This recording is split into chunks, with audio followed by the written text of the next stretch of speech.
It's the SKOR North Twin Show.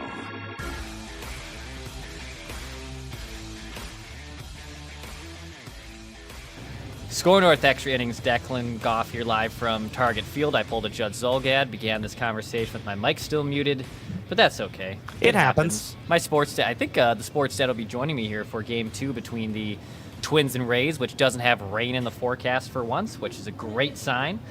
Hit the like button, hit the subscribe button for SKOR North Extra Innings content. That's Ross Brendel. I'm Declan Goff. You can expect extra innings content for majority of Twins home games. Twins just have one more home game on this homestand after today. They'll wrap up this series at Tampa Bay on Thursday. Then they'll hit the road jack for a few as well to close out the month of June. Ross will have a quick hitter for me later on in this podcast, as he always does. I'm always curious on his off-the-wall topics that he likes to bring to the table. But we are going to lead with a pinch-hitting conversation. So, well done right there, by the way. You like that transition? You like that Well one there? done. Well played. So yesterday, the Twins in Carlos Santana had a pinch-hitting walk-off opportunity. Great situation. Bring a guy off the bench who has been also swinging the bat very well, but the Twins lineup is playing very well. It's hard to get 9 guys in the lineup when there's 11 of them that are producing at the plate right now. So Carlos Santana steps up to the plate, delivers this big hit after this wonky game where the Twins trailed by 4 runs and there was an 80-minute rain delay, and they still rally back even after the rain delay for a big pinch-hitting situation. He comes through. But I knew this going into yesterday's game, but no other team in Major League Baseball sends more pinch hitters up to the plate than your Minnesota Twins. They have sent up 77 pinch hitters this year. That is the most again in baseball.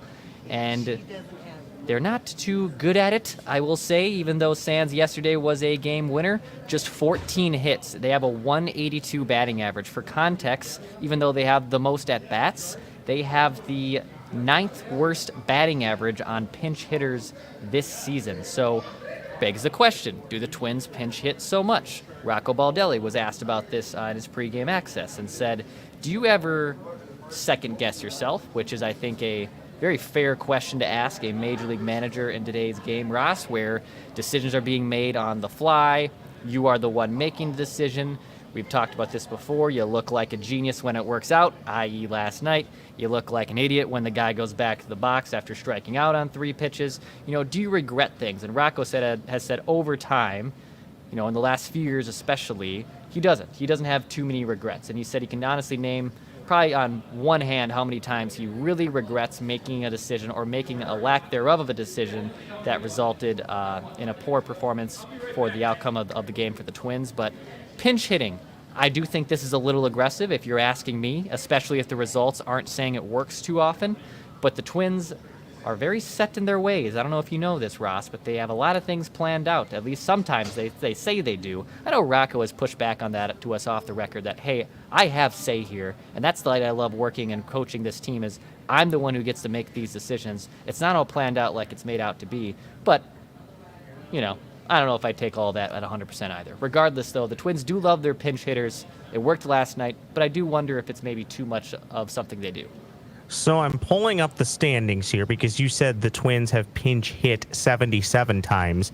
They've played 73 games, which means technically they're pinch hitting more than one player per game, slightly more than one player per game.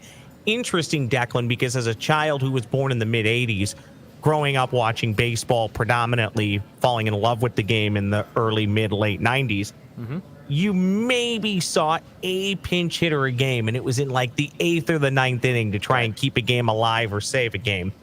The game evolves and changes over time. We know that. It's been changing the last few years. Newsflash, in 20, 30 years, they'll be doing things in the game that we can't even fathom right now. That's just how baseball works.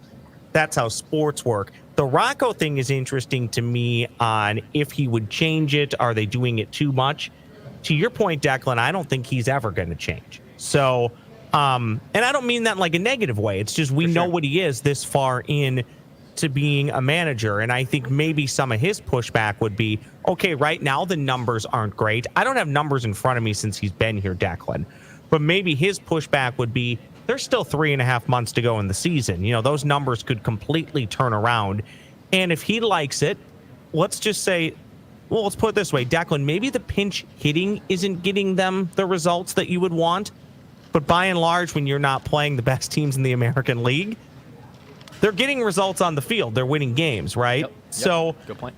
And not necessarily that those two things correlate, and that's the reason why they're winning games, but there's no major incentive for him to change at this point. Also, when you talk about the pinch hitting, Declan, we know he loves it, and we know it's a part of their plan because we're only, a year removed from Julian would get starts, and in the third, fourth inning, he'd be lifted for a pinch hitter because they didn't want him going against a lefty. Do I think they pinch hit too much? Yeah, they probably do. I probably do. But to your point, Declan, I'm not going to get too worked up or stressed about it because at this point, I hate to say this phrase, but it just is what it is. It's not going to change. So you might as well just roll with it and hope that as the season goes on, they're hitting better than 182 in those situations. Yeah, and before they also, with Wallner up here, when Julian was up here and Kirilloff was healthy and up here, they had a lot of lefties in, and then when a lefty would come in, they're obviously going to swap that out. Well, now there's more of the surplus of the right-handed options. They still have switch hitters, in Willie Castro and Carlos Santana, so they have the option to kind of break up their lineup where they can, a pitcher's not going to see the same hand at least back-to-back in the first 6 guys in the order. But now that the lefties are gone, I do think you'll see probably a little bit less of some pinch hitters. But, Manuel Margot is literally on this roster because he destroys left-handed pitching. And if he's on the bench and a lefty is coming on the mound on the opposition and there's an opportunity to put up Manuel Margot, you're probably going to do that. So, yes, I think to answer my question and answer the question I proposed to you, are they pinch hitting too much? Yes. Do I expect it to slow down, though, a little bit? I think going forward, yes. I do think I expect it to slow down a little bit. Last night was a weird situation, again, with the rain delay and the deficit, and, again, bringing in the opposite hand to try to counteract the guy that was on the mound for Tampa Bay. But regardless, the Twins are very set in their ways. They do rely on a bunch of information and coaching staff. Rocco even brought up how much he, loves to rely on Jace Tingler, and Jace is one of those guys who is always thinking ahead in the game to kind of help out with those decisions with Rocco so that it's not the spur-of-the-moment gut decision. I got to make a call right now. What do I do? Jace Tingler is a big reason for when they're mapping those decisions out in the bottom of the third that, hey, in the 6th or 5th, we have an opportunity to do this. Make sure that's on top of your mind. And Rocco's very thankful for him there in that Here's what I would say, and I think any staff anywhere in all sports can always benefit from having a guy like Jace Tingler who in your sport has managed at the highest level. I think that can always be beneficial to an organization to assist whoever is leading the team. That's a separate side street. Here's what I would say on the pinch hitting, Declan. It would take a special set of circumstances for me to pinch hit in the 4th or 5th inning, maybe even the 6th inning, especially if it's a guy like, I'm just going to use Max Kepler, or no, let's use Julian, or let's use Wallner, who when they've been up have maybe struggled more with lefties. I want to see them get game action against lefties. The argument that I've always made is, how do you ever expect these guys to hit lefties better if you're not giving them a chance in a game situation? I would say the same thing about a right-handed batter. 7th, 8th, 9th inning, yeah, I get it. That's game on the line territory. But 3rd, 4th, 5th inning, let's maybe chill a little bit. Let's let these guys get some hacks and get some experience. But again, we've talked about this numerous times, Declan. Rocco's forgotten more about baseball than I'll ever know, so I will defer to him. Mm-hmm. But I just think if you want guys to get experience and become more well-rounded, better baseball players that can help your team in all facets of the game, then you need to allow them the opportunity to improve themselves. And I don't think that's always going to come in batting practice or with soft toss a few hours before the game. You need to get those game reps doing that. Yeah, and, I've talked to a couple, at least lefty hitters in this team of like, do you want to face lefties more? And they say, yeah, of course. I do want to face a left-handed hitter more. I want to be able to, be a more well-rounded hitter like that. And, sometimes those decisions are out of their control. And Rocco even brought up the fact of, he's more comfortable going up to a player to tell them now, like, hey, we're going to pinch hit for you here, and so-and-so is coming in the game for you. He even said that early on in his career, that was challenging, especially coming off from being a former player. And remember, Rocco was never a manager at any other level. I mean, he was a bench coach for Tampa Bay, and he was a behind-the-scenes guy with Tampa Bay, but he was never a manager before arriving here at the Twins. So that human element, I know some people think he's just so robotic with how he makes his decisions. I mean, that's still a human being behind there, I can confirm.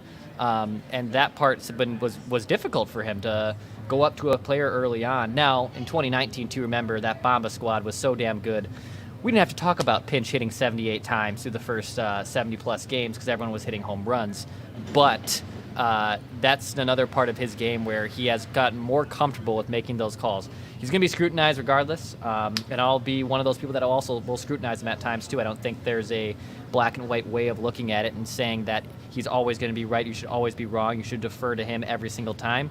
That's also human nature to question things. So I typically have liked what Rocco has done. I know he's taken some flack with a lot of different things, but I think being around the team the last few months, which I think is also natural, I definitely appreciate the more authenticity I have learned about Rocco Baldelli instead of just judging him from the couch like a lot of fans typically do.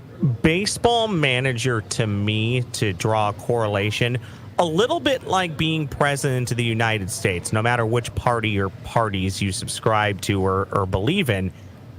When things are going well, you're not going to get a ton of credit. But when things are going poorly, you're going to get a whole heck of a lot of blame, which to me has always been interesting, because if things are going well and you're at the helm, you should also be getting credit versus just getting all the negativity. But overall, Declan, I'm largely fine with Rocco. I love that you used the term robotic, and you even brought up early on that not everything's scripted hours before the game. And I think, I don't know if it's scripted to a T, but there's definitely a plan going into every game, and I think you would expect that at the major league level.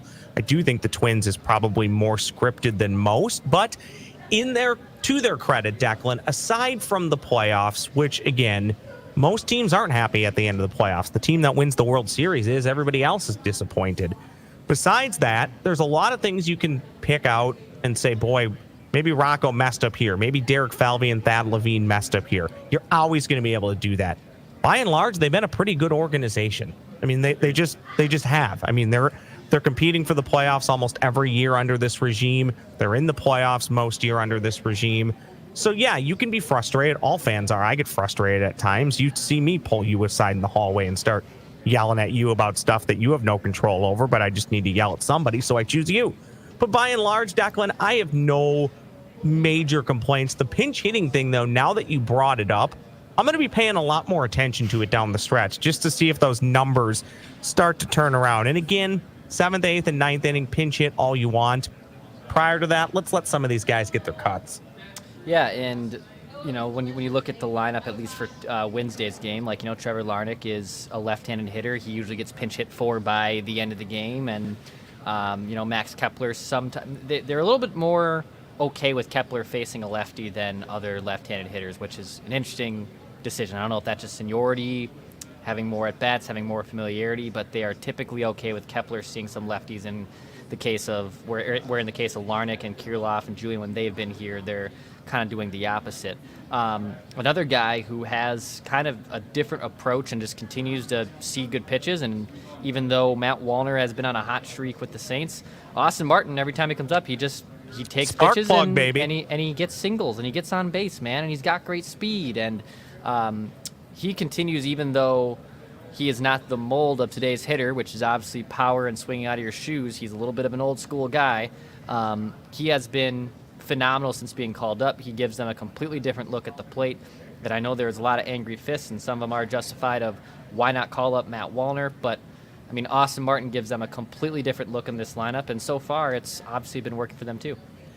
Too early, Declan, to say that the Minnesota Twins won the Jose Barrios trade, or do we need to wait? Do we need to wait a bit longer? I feel comfortable in saying yes, Declan. I know people won't love my reasoning, but here's why I would say yes. Okay. The Twins were never going to re-sign Jose Barrios. So the fact that you've now already gotten two players that in some way, shape, or form are contributing and probably are still ascending, if one of the two works out and becomes an everyday rostered player, the Minnesota Twins did quite well for themselves in that trade. And Jose Barrios hasn't been bad, but I don't think he's been ever at his best in Toronto either. Could the Twins use him on this roster? Absolutely they could, but they weren't going to re-sign him. So the fact that, I mean, just Austin Martin in general, the fact that you got that is very helpful to this current ball club. You know, I hate to be this vanilla and this lame of an answer. I think both teams won this trade.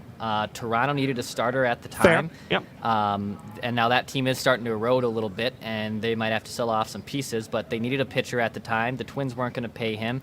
And Austin Martin's been good, but he hasn't been a world beater. Simeon Woods Richardson could be stepping into a really good role where he is a very good starting pitcher, but we don't know yet.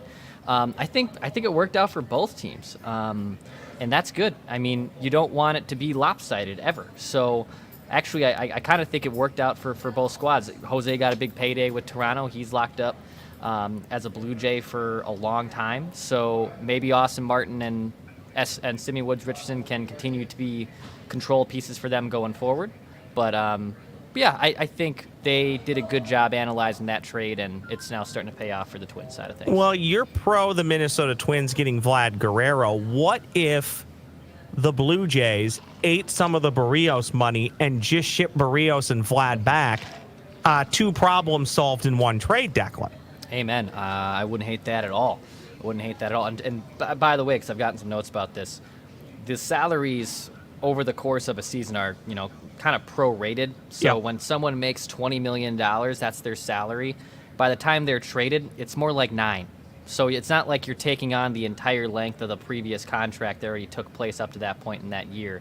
You're really only taking on half. So yes, Vlad Guerrero is making near $20 million when he won his arbitration case. But the Twins, if they were to trade him, or anyone that does acquire him, are really only on the hook for like $9 to $11 million of that money. So just remember that the next time you see some more trade rumors popping up. Yeah, and go shake any of the poll ads' hands. You might actually jingle a couple $1 million out of their pockets when you shake their hands. So I think they can come up with the money. I got a quick hitter for you, Declan. All right, sir. Are you ready for it? Yes. What do you got for me? Okay, so the Twins are not going to Tropicana Field. Yeah, they're playing. I mean, they will be, but they're playing Tampa Bay now here at Target Field. Then the Twins go to maybe the worst, if not the worst venue currently, whatever we're calling where the Oakland A's play these days, the Coliseum. I don't know what name they have for it. Yeah, we'll call it that. Yep. So it got me thinking, Tropicana Field, really bad for baseball. Mm-hmm. The Coliseum, pretty darn bad for baseball. Yep. This can be baseball specific if it is, but it just got me thinking, for any event, maybe it's concert, wrestling, a ball game, what is the worst venue you've ever been to? Is there one even in the cities that you don't enjoy? Because I'll tell you mine, and then you can tap dance in your head. Okay. Mine very quickly, and I know I'm going to get flack for this. I will absolutely go and see shows there, but I don't love it like everybody else does. And it's First Avenue. Okay. If I have to stand in another man's pee one more time just to relieve myself, it's just, I don't need that ever again in my life. And it's always cramped. You can't move. It might be negative 15 outside, but it's 110 in there. I just don't love First Avenue like everybody else does. With that said, though, here's the caveat. I will absolutely go every time there's somebody playing there that I want to see. Sure. I'm trying to think. I mean, I loved the experience with my buddies because it was cheap, but like the Metrodome did nothing for me, and I've talked to you about this before. Yes. Like nostalgia's the worst drug. Like Metrodome sucked. Okay, like let's call it what it was. Yes, it saw 2 championships. I think that's badass because I never saw them, but the Metrodome was a dump. Trying to think of other ones.